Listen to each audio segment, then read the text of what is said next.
Buenas noches a todos. Mi nombre es Omar Cárdenas Luque y soy residente de primer nivel de la especialización en neurocirugía de la Universidad de Cartagena. El día de hoy hablaremos sobre las bases neuroanatómicas y funcionales de la epilepsia. Nos acompaña en esta ocasión como moderador el doctor Alberto Mario Velázquez, quien es neurólogo egresado de la Universidad de La Sabana y quien ha tenido durante su carrera entrenamiento en áreas específicas de la epilepsia, por ejemplo, en el Hospital Valle d'Hebron en Barcelona, España. Además de esto, nos acompañan también personal de la Fundación Centro Colombiano de Epilepsia y Enfermedades Neurológicas, y a todos agradezco pues haber tomado un espacio de su tiempo para acudir a este espacio de formación académica. Entonces, dando paso a la charla del día de hoy, vamos a tratar este contenido que vemos en pantalla. En primer lugar, una breve introducción hablando sobre las definiciones específicas que nos van a ayudar a comprender más a profundidad la temática que trataremos a continuación.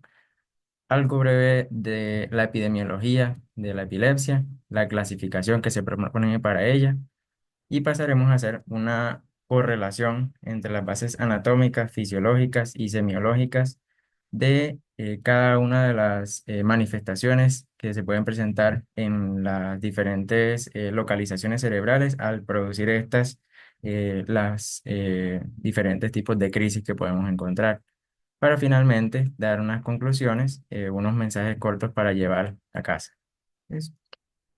Empezaremos la charla definiendo lo que conocemos como crisis, antes también denominado convulsión.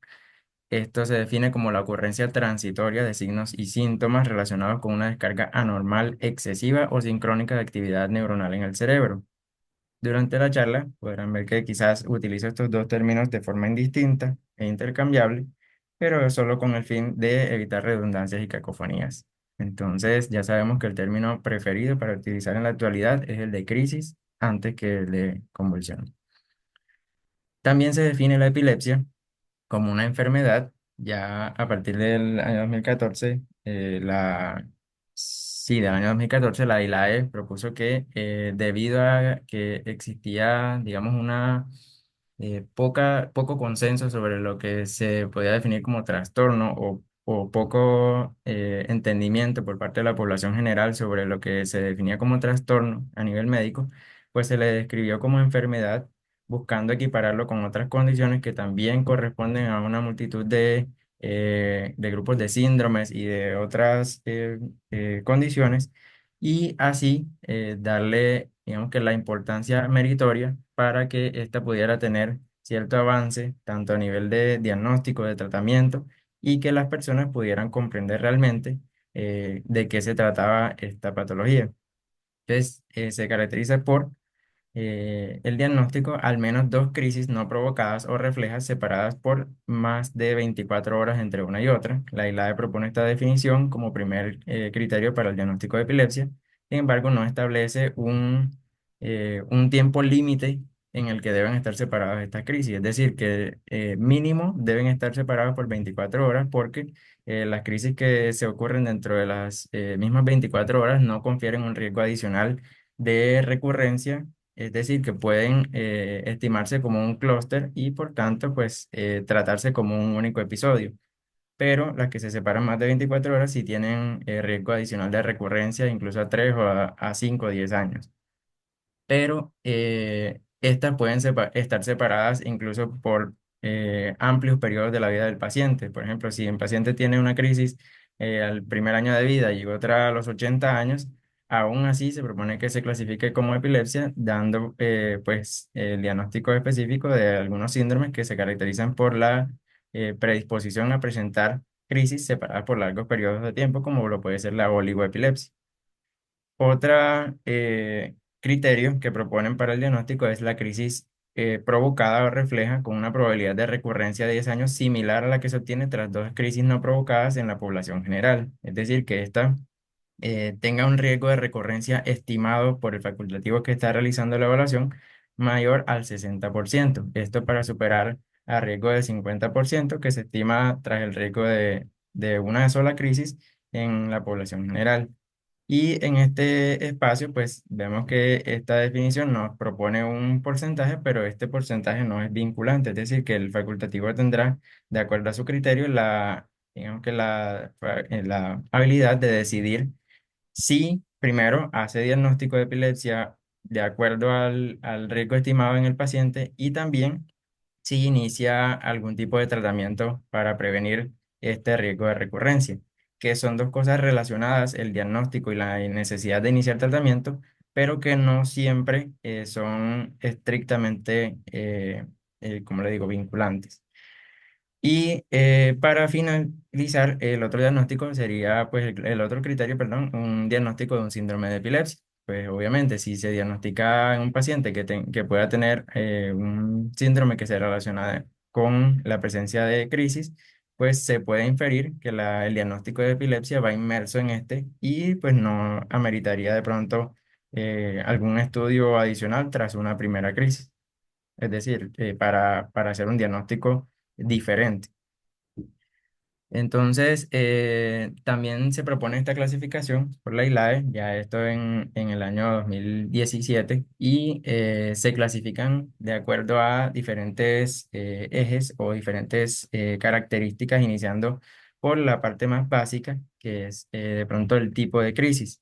Estas se clasifican como focales, generalizadas o de tipo desconocido, siguiendo a clasificar a partir del tipo de epilepsia, las cuales pueden caracterizarse como focales, generalizadas, combinadas o también de tipo desconocido.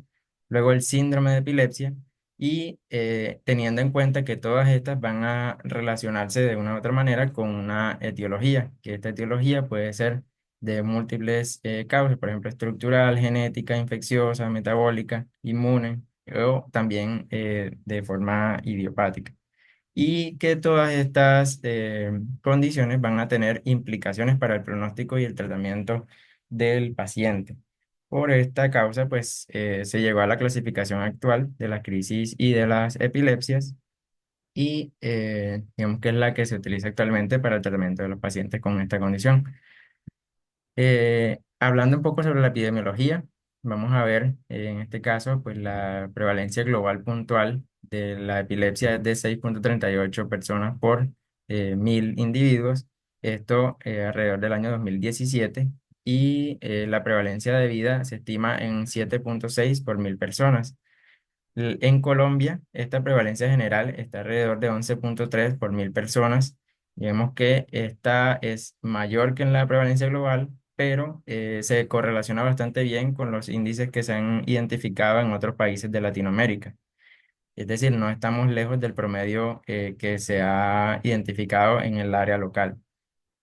También es de resaltar que la epilepsia condiciona alrededor de 0,88% de todas las muertes registradas en el país y que alrededor del 1% de la población mundial padece esta enfermedad de forma activa. Entonces es por esto que es importante hablar primero de epilepsia y segundo, hablar a día de hoy de las bases anatómicas de la epilepsia. Esto nos va a permitir, primero, la identificación de las zonas del inicio de crisis, que ya vamos a mencionar. Vemos que todos estos conceptos que se relacionan con las zonas corticales o cerebrales que pueden tener alguna implicación en el desarrollo de una crisis epiléptica. También comprender las bases para la propagación de estas crisis de un área cortical a otra, desarrollar asimismo terapias dirigidas que puedan de pronto eh, corresponder al tipo de crisis específica y también utilizar estos mecanismos para también proponer algunos procedimientos que puedan ayudar al paciente a reducir su frecuencia de crisis o, en última instancia, a tratar de lograr la libertad de crisis. También nos permitirá reconocer o prever incluso los resultados cognitivos y funcionales que podemos obtener de acuerdo al tratamiento que indiquemos al paciente y tratar de llegar a una medicina lo más personalizada posible, tratando de identificar siempre el área o la zona epiloptogénica en cada paciente para tratar de establecer el manejo más apropiado para su tipo específico de crisis y también identificar si el paciente, a pesar de cumplir o no algunos criterios de refractariedad, puede favorecerse o beneficiarse de algún procedimiento eh, a más temprana edad o en menor tiempo de curso de su enfermedad. Por lo tanto, pues vamos a hablar ahora del Perdón, primer, Omar. señor. Perdón, bueno, mucho gusto. Bueno, ya me presentó. Bueno, algo importante para resaltar en cuanto a la parte clínica, antes de entrar a esta parte, quiero hacer una intervención aquí en este punto y es que toda esa parte de la clasificación de la epilepsia, pues nos va a permitir a nosotros, lógicamente, pues tener una terapia dirigida a cada uno de los tipos de crisis epilépticas. No es lo mismo tener una epilepsia, perdón, generalizada con un tratamiento para epilepsia generalizada que una epilepsia focal para un tratamiento dirigido a epilepsia focal. Es decir, si tengo una epilepsia generalizada, pues hay algunos antiepilépticos que están más indicados para este tipo de epilepsia, como por ejemplo el ácido valproico, bueno, la lamotrigina, el levetiracetam, mientras que la epilepsia focal en este caso sería mucho más útil un medicamento como la lacosamida, el brivaracetam o la lamotrigina en este caso también. Y dentro de otro punto que tocabas, y es que también es importante definir la epilepsia fármaco-resistente. Y es ahí donde el grupo de neurocirugía, junto con nosotros los neurólogos, pues vamos pues, proponer al paciente con epilepsia una cirugía para la epilepsia, ¿no? Entonces la epilepsia fármaco-resistente se va a definir como al menos dos fármacos antiepilépticos que estén bien indicados para el tipo de crisis que tenga el paciente, o sea, para el tipo de epilepsia, y a una dosis adecuada, y que el paciente pues todavía presente la frecuencia de las crisis bastante elevada. Cuando tenemos un paciente farmacoresistente, pues ahí cumple criterios para entrar a un programa de cirugía de epilepsia, y es lo que vamos a intentar pues reducir con la cirugía de la epilepsia, ¿no? Eso es lo único que quería decir hasta el momento. Perfecto, doctor, muchas gracias. Así como lo decía el doctor, realmente se ha identificado que algunos de estos fármacos, actualmente llamados anticrisis, tienen alguna predilección, digamos que a favorecer el control de crisis en algunos tipos específicos de epilepsia y por lo tanto esta orientación de la terapia o desarrollo de terapias dirigidas va a permitirnos lograr una mejor respuesta clínica en nuestros pacientes si conocemos cuál es el origen de sus áreas epileptogénicas. Entonces, vamos a definir inicialmente, de acuerdo a esta representación esquemática que tenemos aquí. Por ejemplo, en ella se muestra una afección que es bastante común como causa de epilepsia, que es, digamos que la podemos observar acá en las áreas coloreadas. Déjenme pongo un puntero un momento en las áreas coloreadas y vemos la comparación entre estas dos estructuras que observamos. Nos señalan acá la amígdala y el hipocampo y vemos que en el lado derecho el hipocampo pues está bastante bien formado, mientras que en el lado izquierdo este está disminuido en volumen esquemáticamente respecto al contralateral. Entonces esto nos habla de una esclerosis hipocampal que pues es una, como les digo, una condición bastante frecuente como causa de epilepsia, ya que se asocia también a, pues, a la epilepsia del lóbulo temporal, que es el tipo más frecuente de epilepsia.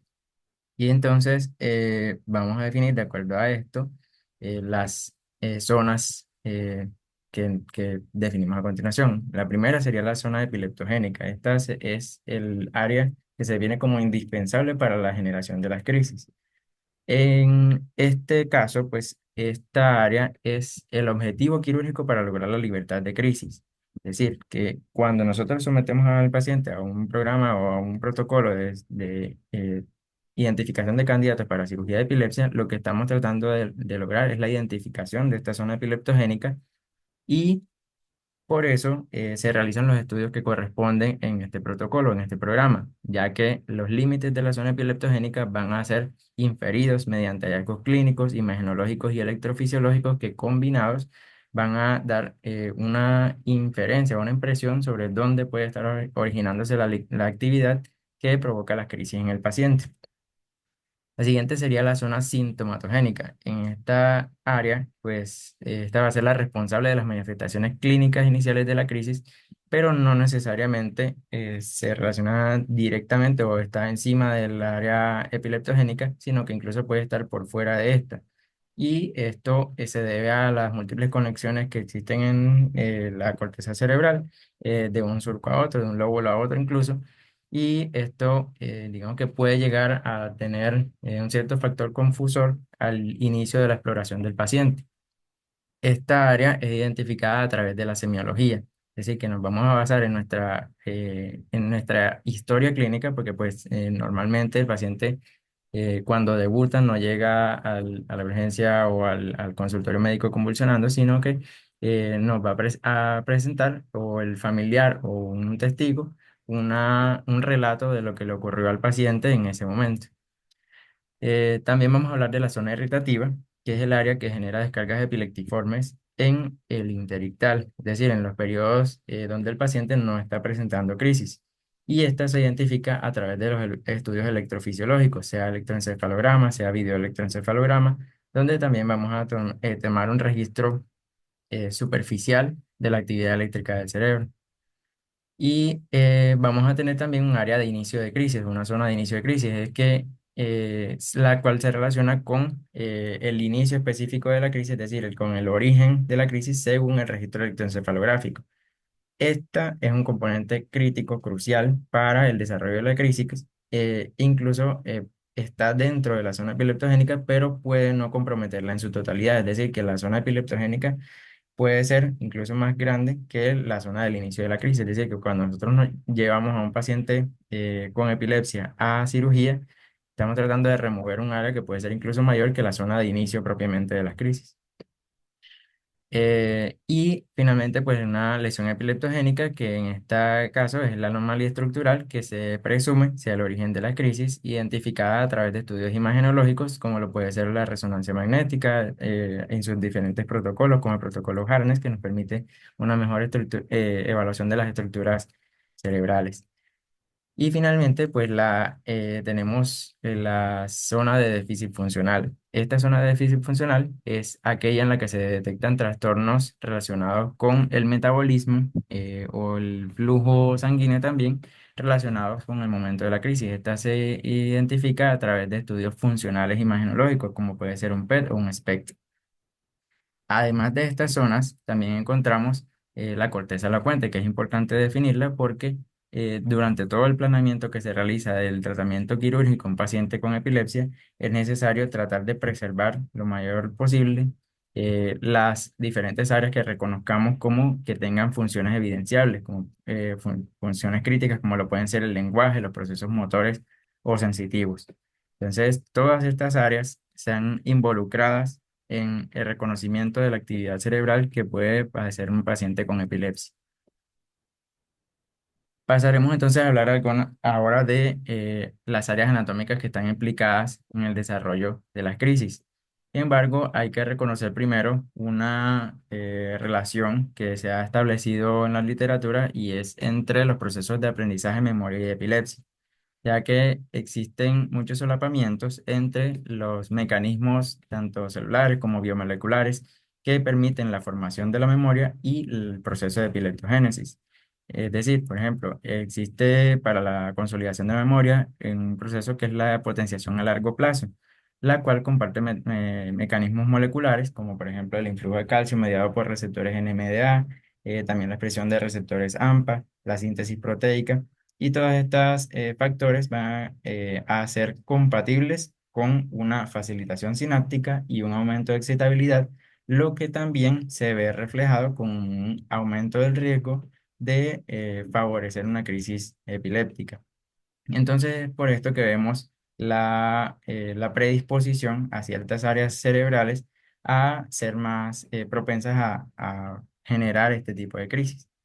Del mismo modo, existe una relación también algo contraria. Las crisis epilépticas pueden inducir cambios estructurales en las estructuras relacionadas con el aprendizaje y la memoria, y por esto también, a su vez, aumentan el riesgo de recurrencia de crisis, pero también pueden tener resultados disminuyendo la plasticidad neuronal, disminuyendo el crecimiento dendrítico y así contribuir a largo plazo al desarrollo de déficits cognitivos en los pacientes cuyo trastorno de epilepsia empieza en una edad temprana.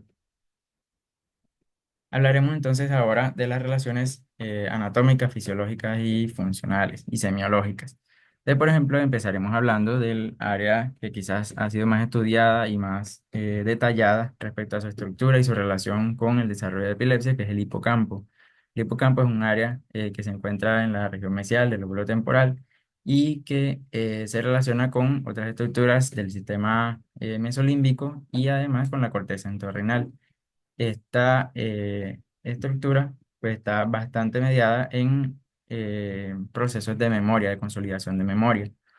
El hipocampo tiene unas condiciones particulares que lo hacen especialmente susceptible de generar crisis, como por ejemplo la participación que éste tiene en circuitos neuronales amplios y también en diversas situaciones que pueden aumentar su excitabilidad. Y por esto que, por ejemplo, las situaciones de estrés, como lo vemos acá en el último punto, las situaciones de estrés pueden aumentar la excitabilidad de esto tanto para generar una mayor consolidación de memoria en momentos vívidos y esto a su vez puede generar el favorecimiento del desarrollo de crisis epilépticas. También se relaciona con el desarrollo de crisis debido a la predisposición a la esclerosis hipocampal, que es una condición que ya les mencionaba anteriormente, pero que puede estar dada por pérdida de las cuerpos neuronales y también por el aumento de la gliosis a nivel del mismo. También se ha descrito que la plasticidad neuronal, es decir, la diferente reorganización que puede haber a nivel de esta estructura, lo puede predisponer a el desarrollo de crisis y la activación microglial en procesos inflamatorios crónicos también puede favorecer el desarrollo de crisis digamos, a partir de esta estructura. Entonces vemos que son bastantes condiciones que pueden hacer o aumentar la predisposición a generar crisis a partir del hipocampo. Del hipocampo se ha estudiado su estructura también histoarquitectónica y se ha dividido en varias secciones, entre ellas el giro dentado, que es esencial para la formación de nueva memoria episódica, los segmentos del cuerno de Damon, que van de C1 a C4 y que se relacionan con la consolidación y recuperación de memorias, e incluso C2 con la memoria social. También el final, es decir, la parte de la cola del hipocampo, se relaciona con el procesamiento de memoria y la navegación espacial. Digamos que longitudinalmente también se le ha hecho una división de acuerdo al tipo de información que procesan esta estructura y vemos que desde el giro dentado hacia, es decir, su cabeza hacia la cola, este se va a relacionar en primer lugar con las ideas los procesamientos de la información emocional, mientras que hacia la cola más con el procesamiento de la información espacial y la navegación. El hipocampo, pues, filogenéticamente, evolutivamente, puede haber evolucionado en los vertebrados a raíz de unas estructuras telencefálicas en los primeros vertebrados que permitían inicialmente precisamente eso, la navegación espacial, cuando los vertebrados lograron un mayor grado de movilidad. Pero a medida que se ha ido dando la evolución, incluso se ha visto evolución convergente en diferentes ramas del árbol filogenético que le han dado ciertas funciones de acumulación o consolidación de la memoria. Para la epileptogénesis a nivel del hipocampo se han establecido varias hipótesis, de las cuales las más renombradas son estas dos. Ellas son principalmente la hipótesis de las células en canasta durmientes y las fibras mucosas irritables. Vemos aquí que el hipocampo pues, va a tener tres poblaciones celulares principales, que son las células granulares, las células en canasta, que las vemos acá arriba, y las células, las fibras mucosas. Y tiene relación estrecha con la corteza entorrinal, que vemos representada a la izquierda. Entonces, existe una relación de retroalimentación entre las fibras mucosas y las células granulares, estas últimas siendo las que están principalmente relacionadas con la consolidación de la memoria, con el aprendizaje y con la separación de las diferentes modalidades de estímulos para tratar de consolidar las memorias de forma independiente, es decir, que no haya interrelación o solapamiento entre diferentes modalidades a nivel de la memoria. Entonces, también existe relación inhibitoria entre las células en canasta y las células granulares. Estas células granulares tienen una actividad glutamatérgica y por tanto, pues su actividad va a ser excitatoria. Esta inhibición va a estar dada pues, por las células en canasta. Cuando existe alguna predisposición a la pérdida de fibras mucosas, que es lo principal que vemos en los pacientes, en el hipocampo de pacientes con epilepsia, se pueden dar dos cosas, que es lo que se ha descrito en estas dos hipótesis. Una es que se pierda la activación de las células en canasta, es decir, que ellas tiendan a disminuir su actividad y por tanto disminuyen la inhibición sobre las células granulares, por lo tanto liberando esa actividad excitatoria que estas pueden ejercer y favoreciendo su excitabilidad, por lo tanto promoviendo el estado de hiperexcitabilidad que puede conllevar al desarrollo de una crisis. La otra hipótesis establece que a partir de las fibras musgosas, estas van a tener una acción excitatoria sobre las células granulares que se va a hacer como un ciclo de retroalimentación, pero también hay pérdida de células o de fibras musgosas y por tanto las fibras musgosas remanentes, las que quedan, van a verse bajo un influjo de estimulación mayor por parte de las células granulares y por lo tanto van a aumentar su excitabilidad y van a hacer una retroalimentación incluso mayor sobre las células granulares, haciendo que también se favorezca su estado de hiperexcitabilidad y que lleguen a desarrollar las crisis a partir de ahí.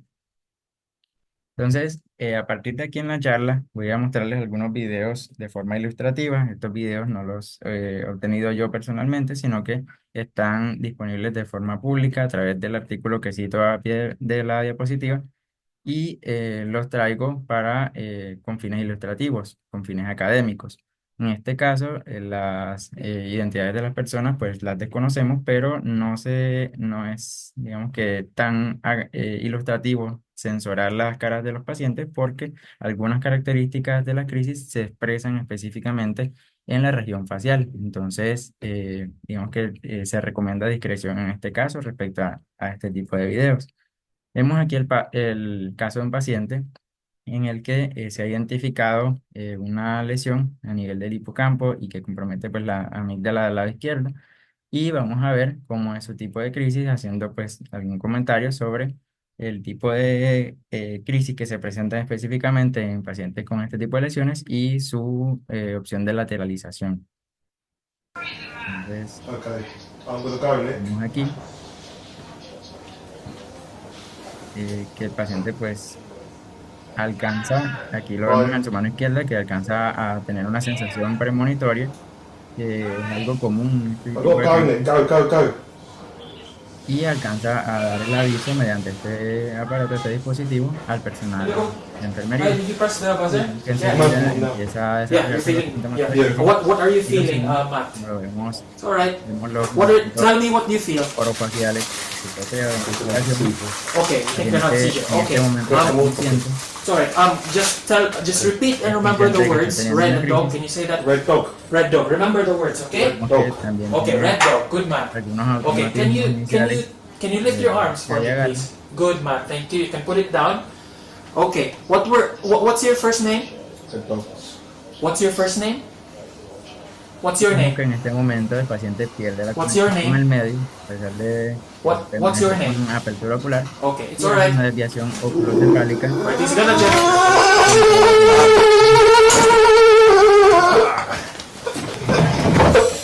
All right.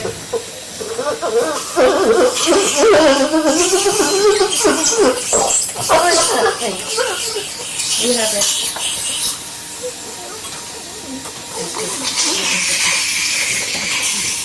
Aquí se ve, pues, He's o sea, biting his tongue. Blinking. All right, Matt.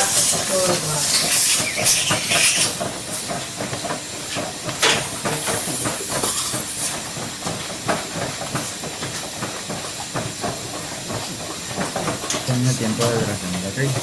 Can we time how En este caso many se trata de una crisis minutes already? que inició de forma focal, algunos All right, Matt. signos no motores y que evolucionó a bilateral con clónico, dando inicialmente algunos también con Matt. motores de lateralización.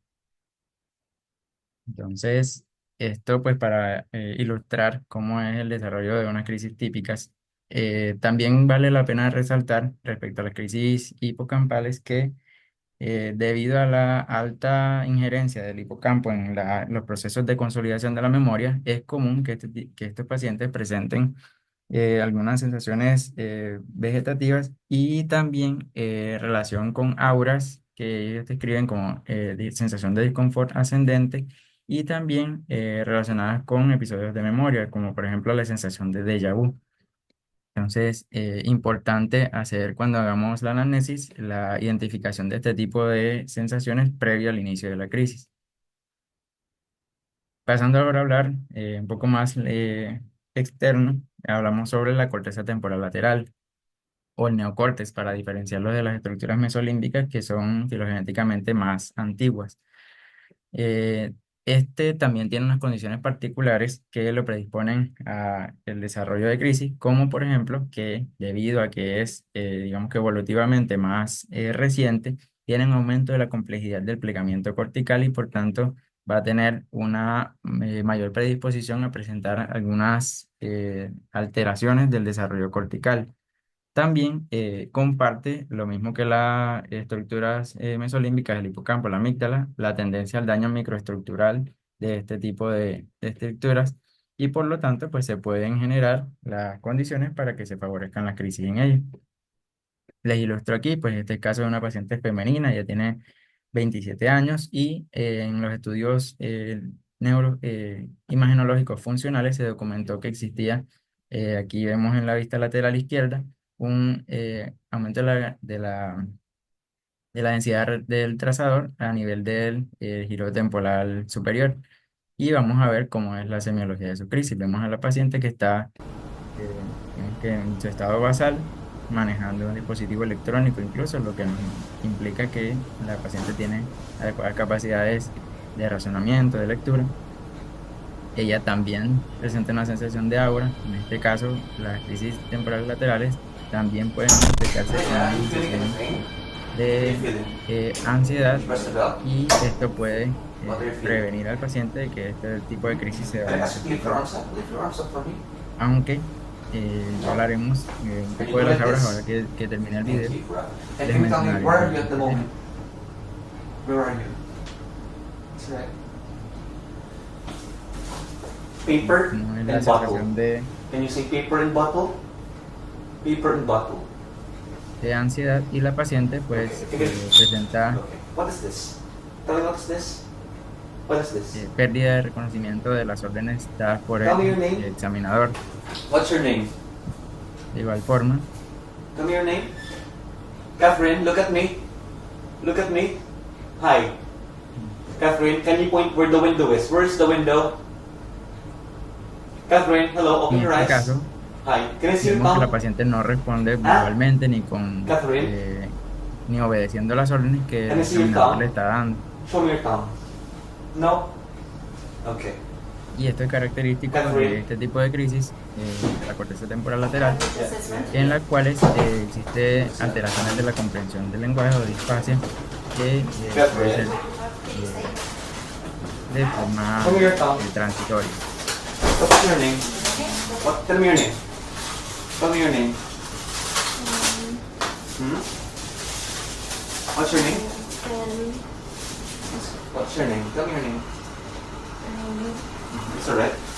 Vemos que la paciente se esfuerza incluso por expresar lenguaje verbal, Can you pero lift your arms up for me? debido al Lift your arms tipo up. en que se encuentra Lift no your arms puede up. realizarlo. You cannot hear me that much. Just, Okay. just do that. Okay, Okay. that's very Okay. good. Can you close your eyes? Close your En eyes. este momento Close your eyes. puede estar sucediendo la Close. crisis, pero la Close paciente, your a eyes. pesar de que Can you puede close your cumplir eyes? algunas instrucciones por imitación, a través del lenguaje verbal no puede You can't hear me that much, can you? Can you hear me? It's okay.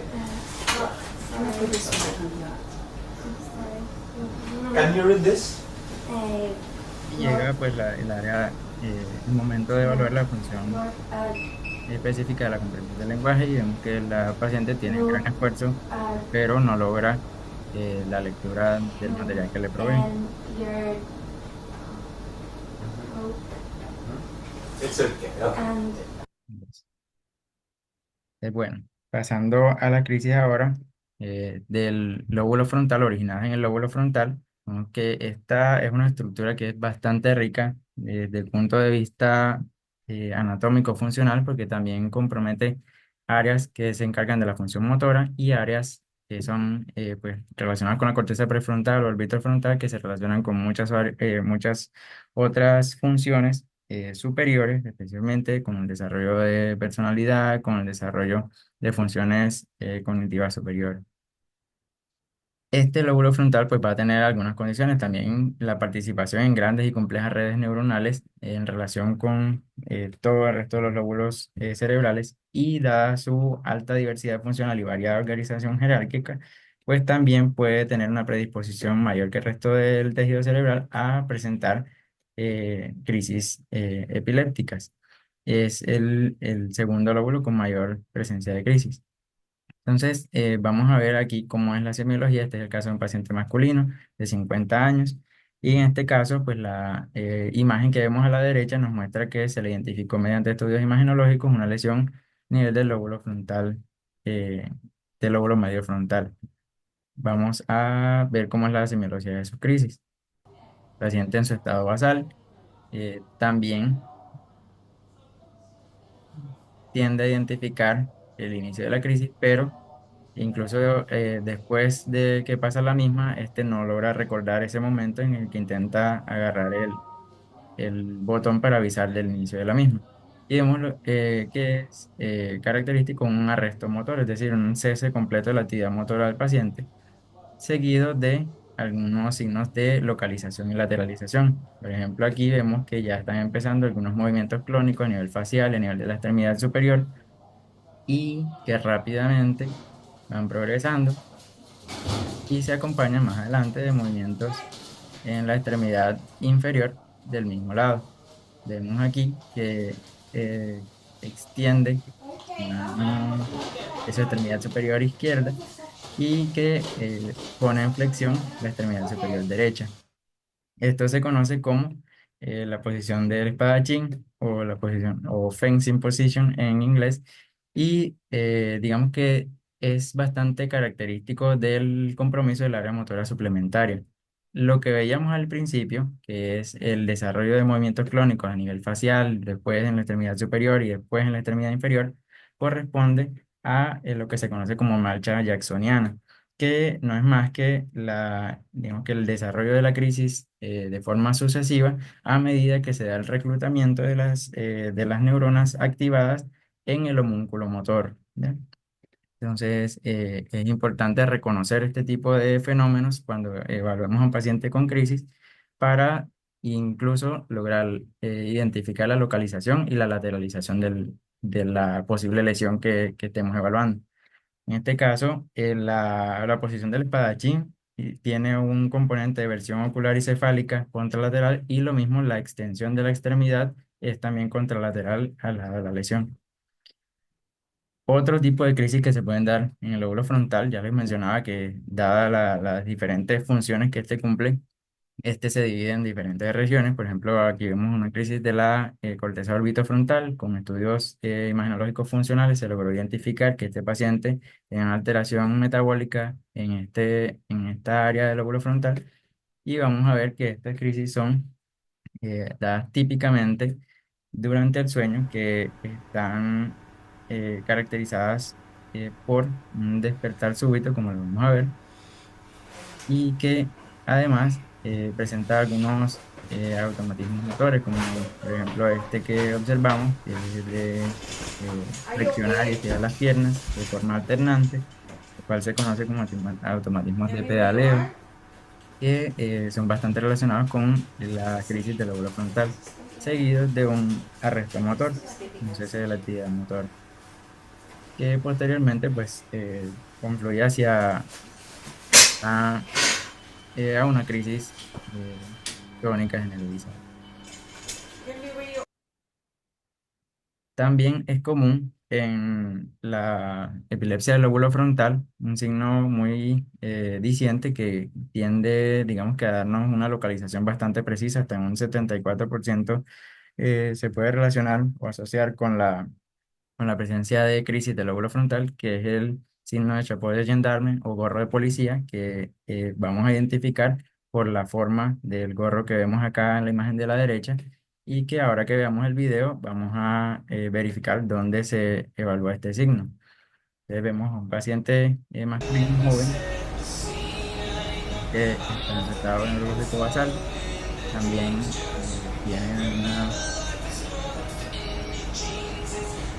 sensación premonitoria y vemos cómo se da una contracción de los músculos depresores del núcleo de la comisura labial y una contracción de los músculos del mentón.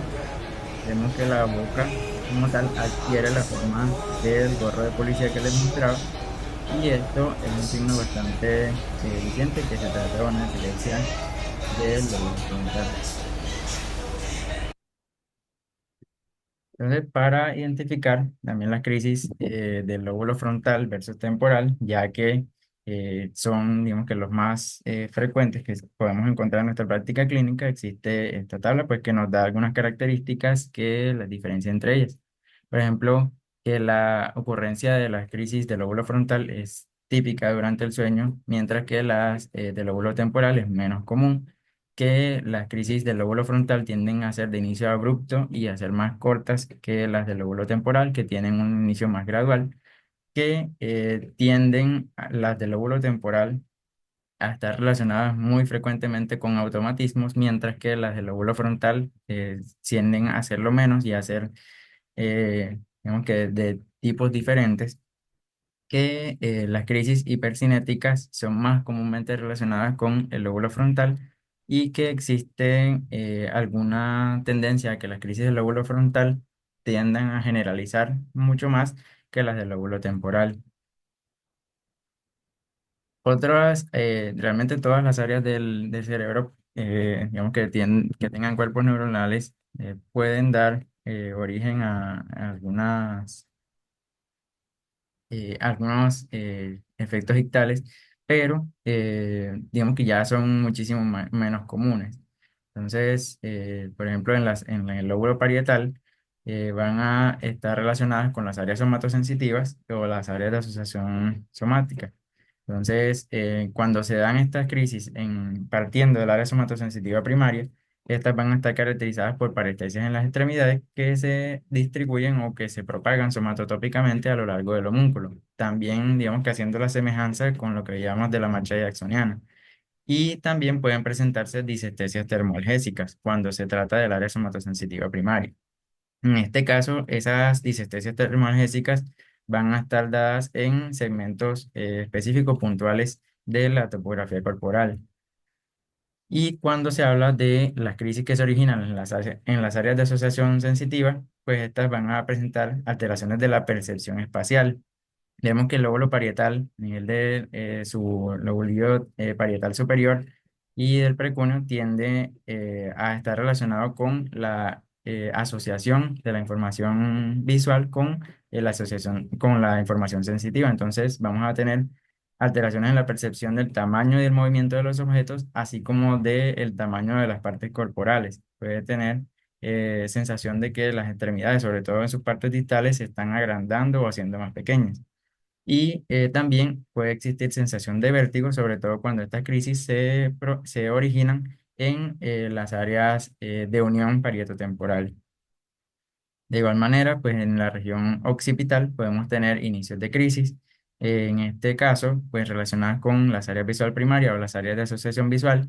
Cuando se dan en el área visual primaria, estas alucinaciones visuales tienden a ser simples y esto se debe a que, digamos que el estímulo que recibe la corteza visual primaria o que ella integra es más que todo de la identificación de bordes y del proceso temporal o el cambio temporal que realizan los estímulos. Y esto nos da pie a pensar o a inferir, lo cual es cierto, que las alucinaciones visuales que veamos en este tipo de crisis van a ser formas y objetos simples, es decir, pueden ser esferas que por lo general tienden a tener un color blanco y que pueden ser pulsátiles o cambiar de posición en el espacio. Estas características de pulsatilidad se las dan las áreas más laterales de la corteza visual primaria. Y los síntomas usualmente son unilaterales y contralaterales al inicio de la crisis. En este caso se ha descrito que los pacientes pueden presentar amaurosis, pero esta se presenta más frecuentemente como un fenómeno posictal que durante la propia crisis. Existe también pues las crisis que se pueden originar a nivel de las áreas de asociación visual y en este caso ya las alucinaciones visuales van a ser más complejas. Pueden existir también alucinaciones relacionadas con el movimiento de los objetos o con su tamaño, dependiendo de las vías de propagación. Si vemos que estas se propagan más hacia el lóbulo parietal, van a tener esta característica y si se propagan más hacia el lóbulo temporal, pues esta vía de asociación visual tiene más relación con la identificación de colores, formas, e incluso personas, y por tanto hay algunos pacientes que refieren una sensación de autoscopia, es decir, que ellos pueden verse una imagen reflejada de sí mismos. Otro tipo de crisis, digamos que ya casi terminando, son las crisis que se originan en el giro del cíngulo. Y en este caso podemos diferenciar dos porciones del mismo que presentan una semiología específica. Cuando se originan en la parte anterior del giro del cíngulo, está más relacionado con un contenido emocional, sobre todo de miedo, de sensación de miedo, por su relación con las estructuras límbicas y también con signos hipercinéticos por la relación estrecha que tiene este giro con el lóbulo frontal. También existe las crisis que se originan en su segmento posterior, que van a tener una presentación variada de acuerdo al patrón de propagación.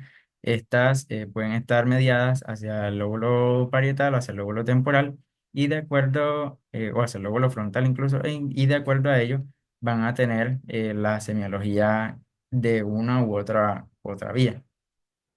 De igual manera, existe también las crisis que se originan en la ínsula y en estas van a tener, digamos que ciertas características particulares que si bien van a ser difíciles de elucidar a primera impresión, pues sí que se ha establecido que, por ejemplo, cuando nos encontramos con pacientes con auras viscerales complejas, como por ejemplo que tengan sensación de constricción laríngea, náusea, hipersalivación, sudoración, son más relacionados por lo general a la porción más anterior de la ínsula. Mientras que cuando hay sensaciones dolorosas y complejas en áreas extensas corporales, por ejemplo, en toda una extremidad, esto se relaciona más con sus segmentos posteriores. Otro tipo especial de crisis son las crisis elásticas. Estas se han descrito mucho en relación con un tipo específico de lesión, que son los amartomas hipotalámicos, pero se ha descrito en otras series de casos que hasta un 30% se pueden presentar relacionadas con crisis del lóbulo temporal y otras con crisis del lóbulo frontal. Entonces, también les traigo un caso ilustrativo, las crisis elásticas obtienen su nombre porque precisamente la característica principal son episodios de risa inmotivados y egodistónicos, que incluso pueden en ocasiones ser diferentes al patrón de risa habitual del paciente. Tenemos aquí un paciente que está realizando una actividad y sin ninguna motivación inicia con un episodio de risa. Aquí en la imagen de la derecha podemos observar que mediante la resonancia magnética se le documentó una lesión a nivel del hipotálamo, un amartoma hipotalámico. Okay, where are you? Where are you? It's okay, it's okay. It's okay. It's okay. Honeyful, can you raise your arms up? Do like this. Y bueno, esto ya para terminar, pues los mensajes para llegar a casa, pues las áreas del cerebro relacionadas con el aprendizaje y la memoria, como lo veíamos al principio, en particular el hipocampo, son más susceptibles a las crisis epilépticas. Las crisis pueden originarse en múltiples regiones cerebrales y cada una va a tener unos síntomas distintivos que nos van a permitir hacer la diferenciación de acuerdo al tipo de crisis, al tipo de epilepsia y así lograr un adecuado diagnóstico y tratamiento para el paciente. Eso es todo lo que les he traído por hoy. Nuevamente les agradezco su asistencia y quedo atento a sus comentarios. Gracias, Omar. No sé si alguien tiene alguna pregunta.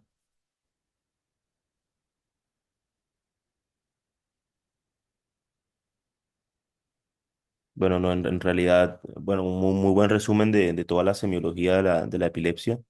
Es un mundo bastante grande, pero bueno, lo has logrado resumir bastante bien. Creo que la semiología, bueno, en neurocirugía y en neurología, en la neurociencia en realidad es bastante, bastante útil y eso es lo que no se debe perder siempre. Y en la epilepsia creo que aún más porque pues con una buena semiología, un buen interrogatorio, una buena historia clínica, un buen examen neurológico, creo que vamos a poder llegar hacia una posible localización del origen de las crisis epilépticas y ya pues los paraclínicos, la neuroimagen, telemetría y demás, pues eso nos va a permitir confirmar nuestra principal sospecha pues semiológica y diagnóstica en este caso. Entonces no sé si alguien tenga alguna duda, alguna pregunta o... Buenas noches. Sí, buenas noches.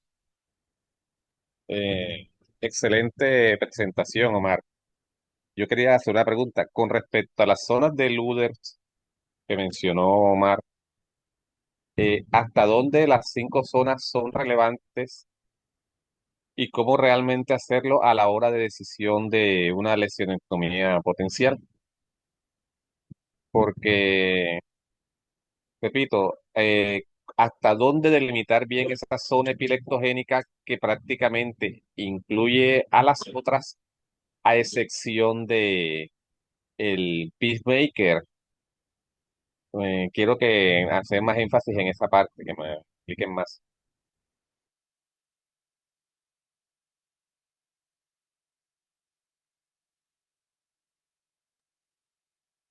Bueno, en la literatura que consulté, realmente se mencionaban, así como les describí al principio, que la zona epileptogénica pues puede, digamos que es el objetivo de la identificación de la misma, es el objetivo del protocolo de epilepsia para tratar de hacer la resección lo más cercana posible a la zona de inicio de la crisis, pero tratando de conservar la mayor cantidad posible de corteza elocuente.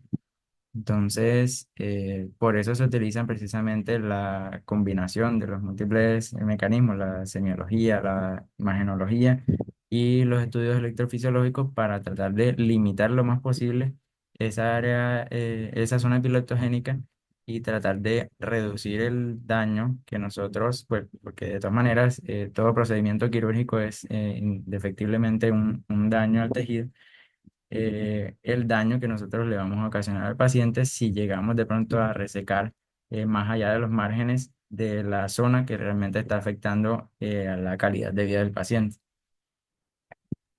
Sí. Omar, me llamó la atención lo de la parte de la zona sintomatogénica, que no necesariamente tiene que estar incluida dentro de la zona epileptogénica.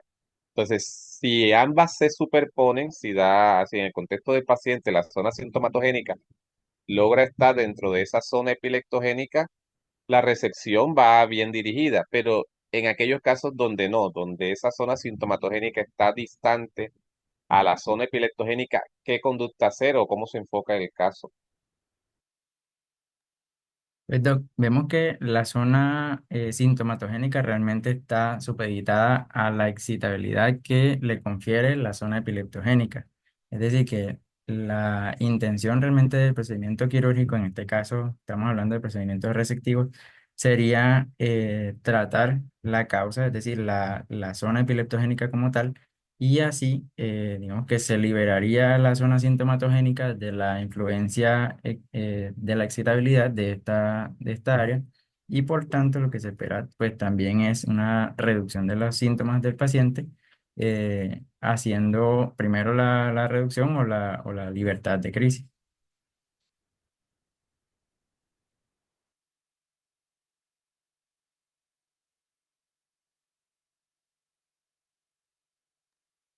De todas maneras, digamos que para el tratamiento quirúrgico de la epilepsia, obviamente, cada paciente es un caso muy particular y por tanto, pues los estudios imagenológicos y electrofisiológicos son esenciales para hacer esta descripción y también para establecer un probable pronóstico incluso de la probabilidad de que el paciente logre estar en libertad de crisis o logre una reducción de su frecuencia ictal posterior al procedimiento.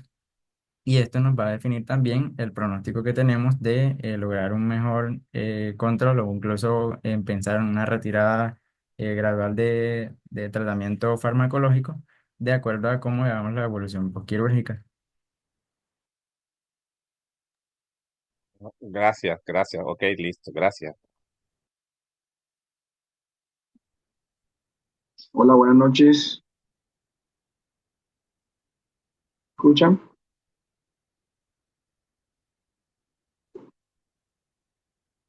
Buenas noches. Sí, sí, lo escuchamos. Buenas noches. Bueno, mi nombre es Jaime Arenas, residente de segundo año de neurocirugía. Bueno, primero que todo, felicitaciones a Omar por la presentación, muy completa. Creo que se cumple el objetivo de revisar esas zonas anatómicas y sobre todo la parte funcional, muy bien correlacionada con la parte semiológica. Y quisiera pues también recordar que dentro del programa que tenemos de neurocirugía funcional, también tendremos una charla sobre el tratamiento quirúrgico funcional de la epilepsia, posiblemente el martes 29 en el cronograma, entonces para que también lo tengamos presente. Y ahí me imagino que vamos a tocar también puntos nuevamente anatómicos y todo eso, pero ya enfocados en cuál es el manejo quirúrgico que se realiza desde la neurología funcional. Entonces, bueno, recordarles eso y muchas gracias. Excelente.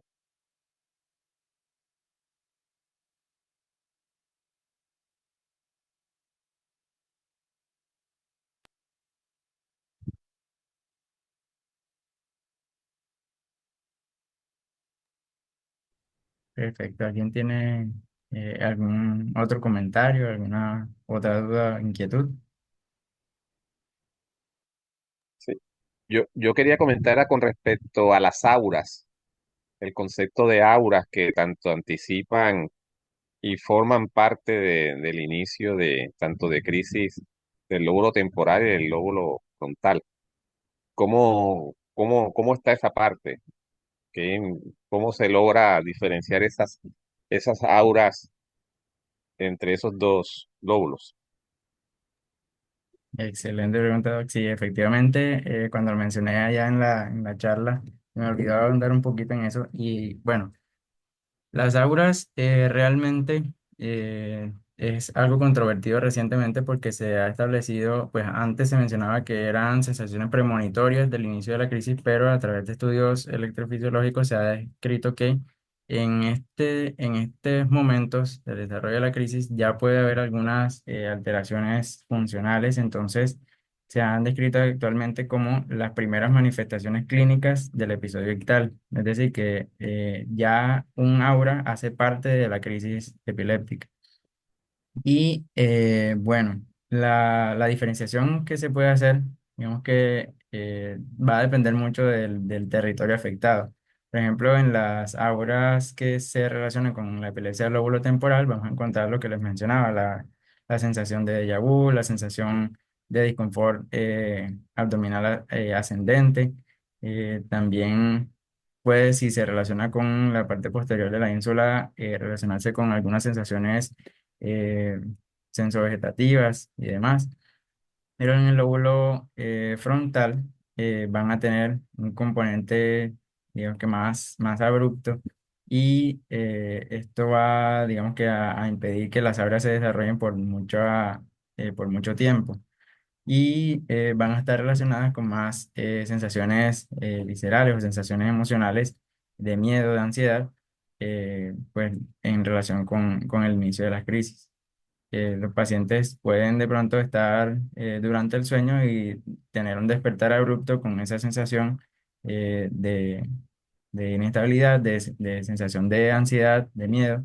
Incluso en algunas ocasiones se puede presentar taquicardia y relacionarse con esta misma sensación. Y para Yo- complementar un poco, perdón, sí. Claro que sí. eh, respecto, bueno, a la experiencia mía personal y, bueno, académica que tuve en neurología, creo que, claro, hay que ser muy acucioso en el interrogatorio en estos pacientes para determinar estos síntomas de aura o síntomas premonitorios, como bien decía Omar.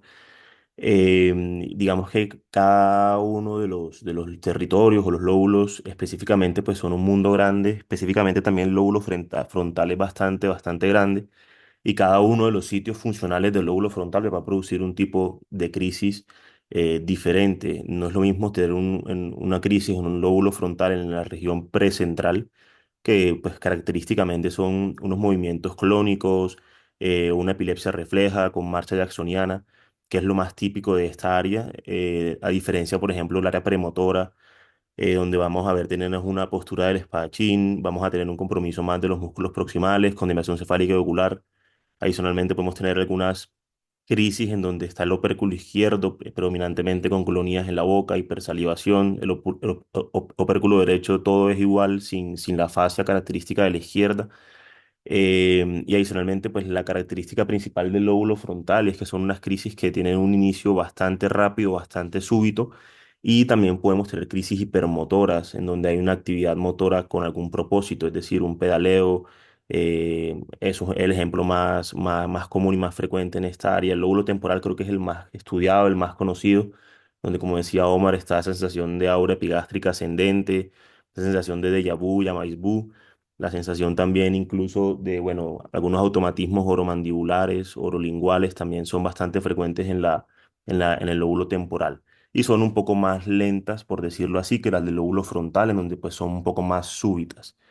No sé si alguien tiene alguna pregunta respecto a esto. En el chat también hay una pregunta de si el uso prolongado de PAMIN puede producir alteraciones del equilibrio en un paciente y, bueno, la respuesta es sí.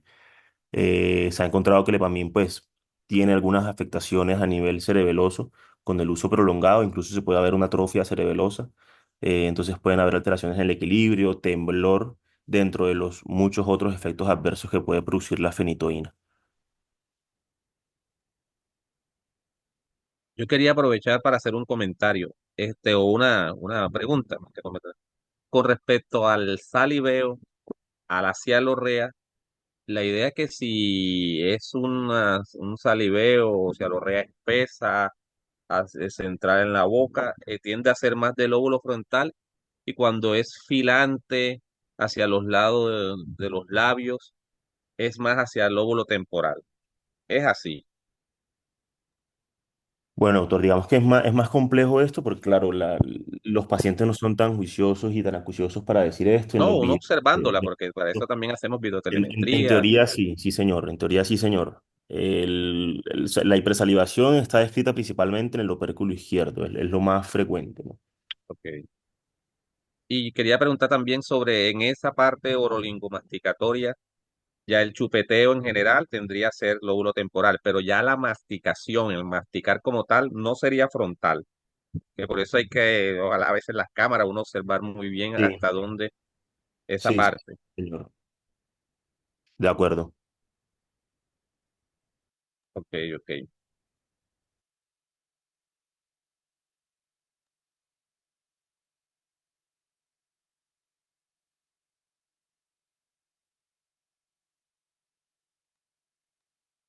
Perfecto, gracias a todos. ¿Algún otro comentario, alguna otra inquietud?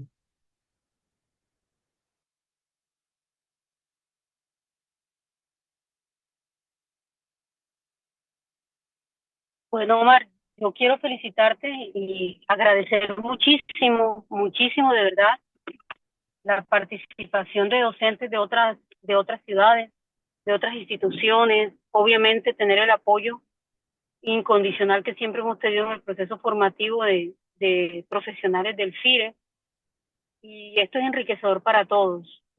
Yo como coordinadora de ustedes me siento complacida de que siempre tengamos la posibilidad de invitar profesores de otras partes, porque nada como compartir experiencias y como precisamente enriquecernos académicamente. Esperamos, doctor, seguir contando con su apoyo ahora que estamos en el capítulo de neurocirugía funcional, porque las nuevas generaciones tienen la conciencia clara de que nada como manejar equipos multidisciplinarios.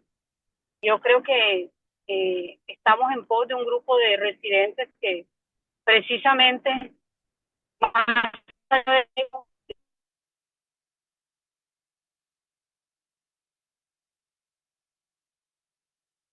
de más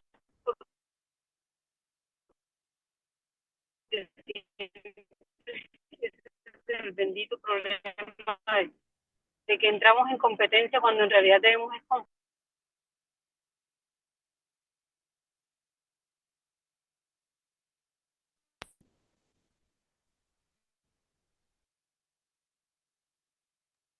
Doctora, se le está yendo un poco la señal y se corta.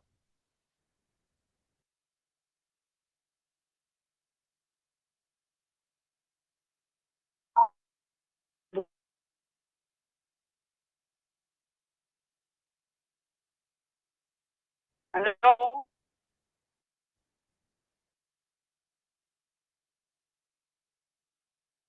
Ahora se le escucha entrecortado, doctor.